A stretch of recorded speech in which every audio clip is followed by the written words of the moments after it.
derivado de la estenosis. Entonces, teniendo claro cómo es el estrechamiento, para un mayor ejemplo que quede mucho más claro, es como si cogiéramos una manguera de flujo de agua y introdujéramos en su interior, en su parte externa, una moneda. Lo que va a pasar es que el agua va a salir por sus paredes más microscópicas y se va a adherir partículas microbacterianas en su interior. Eso es básicamente en lo que nos vamos a enfatizar. A continuación vamos a representar todo lo anterior en la gráfica, midiendo el radio y la longitud de nuestro vaso capilar. Entonces, este es nuestro vaso capilar en un corte transversal y longitudinal. Vamos a medir el radio del vaso, que en este caso es de recordar que es su radio, y vamos a medir su longitud. Recordando entonces que este es un corte longitudinal y transversal de un vaso capilar y que estamos midiendo el radio, donde se mide mediante mililitros el radio y mililitros su longitud, podemos ver cómo en este trazo de acá observamos en verde, que es este. Primero tenemos que tener en claro que este es el paso del flujo sanguíneo normal.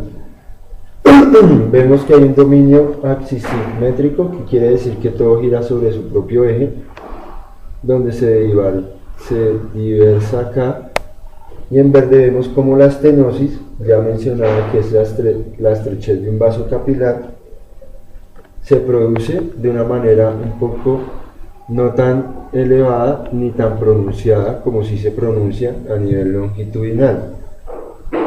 Vemos en azul cómo se produce una estenosis normal, donde ya está más protuberante, de más o menos 4 mililitros de flujo corporal sanguíneo en el vaso capilar, y a nivel longitudinal se produce un doble estrechamiento o una doble estenosis que va casi siempre estrechando casi todo el radio, 0.2 mililitros, estrechando casi todo el radio del vaso capilar. Y en rojo vemos la estenosis, la vemos en su diámetro completo,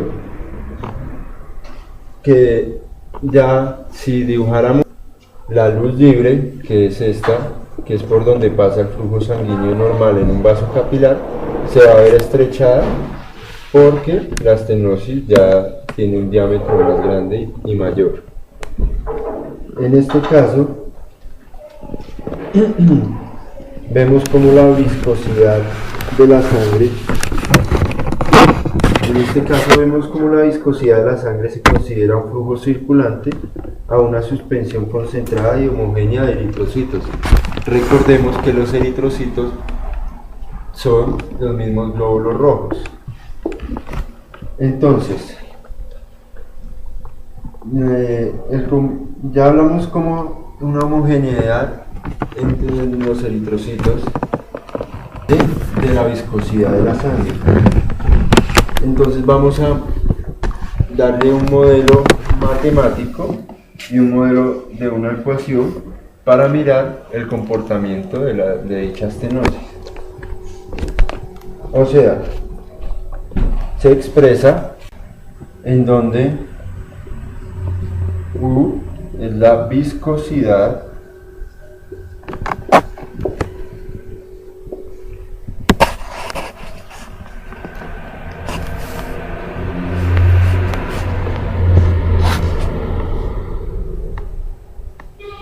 M, la tasa de deformación,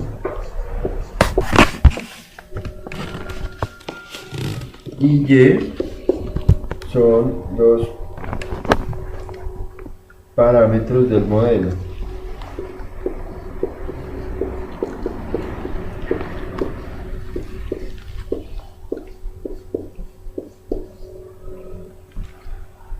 La determinación de los parámetros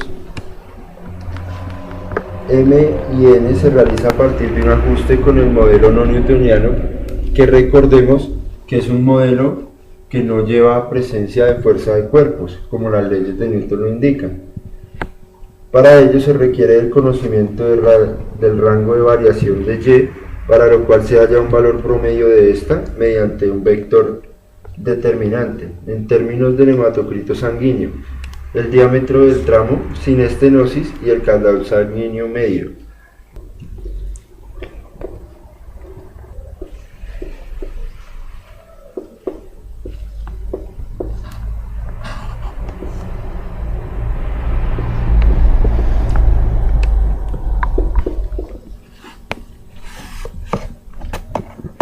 En donde B es la velocidad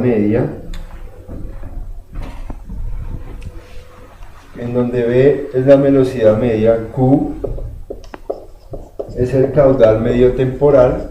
El caudal, recordemos que es el flujo sanguíneo que pasa por el vaso capilar y que produce una onda de pulso, que recordemos que la onda de pulso es aquella que tiene un flujo pero que no se detiene en un punto determinado, donde A es el área de pasaje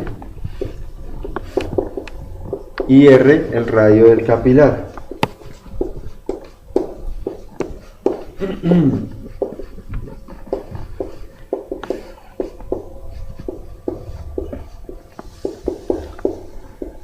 De este modo, dependiendo de los valores que nos arroje la gráfica del modelo no newtoniano para el radio y la longitud de un vaso capilar en una estenosis, ya sea por adherencia de leucocitos, hemoglobina o cualquier componente sanguíneo, podemos, despejando estas ecuaciones ya mencionadas y realizando debidamente la ecuación con los valores ya dados, podemos obtener unos resultados y unas conclusiones favorables a lo que estemos determinando. Dependiendo si estamos determinando qué tanto tipo de estrechez se da en una adhesión de leucocitos en el radio de un vaso capilar. En este caso del ejemplo que tuvimos, podemos comprender que el radio total es igual a 0.2 mililitros de flujo corporal que se despacia en el radio, y la longitud es igual a 3 mililitros que ocupa mediante el radio y la longitud del vaso capilar. Entonces la ley de potencia se basa en variables aleatorias según su frecuencia y distribución. En este caso, como se está poniendo un anillo dentro de un vaso capilar, entonces vemos lo que corresponde a los intervalos, que es la tasa de corte, cómo fluye la sangre dentro de estos. Entre más bronco obstruido se encuentre, mayor viscosidad hay, y entre menos bronco obstruido, menor es la viscosidad.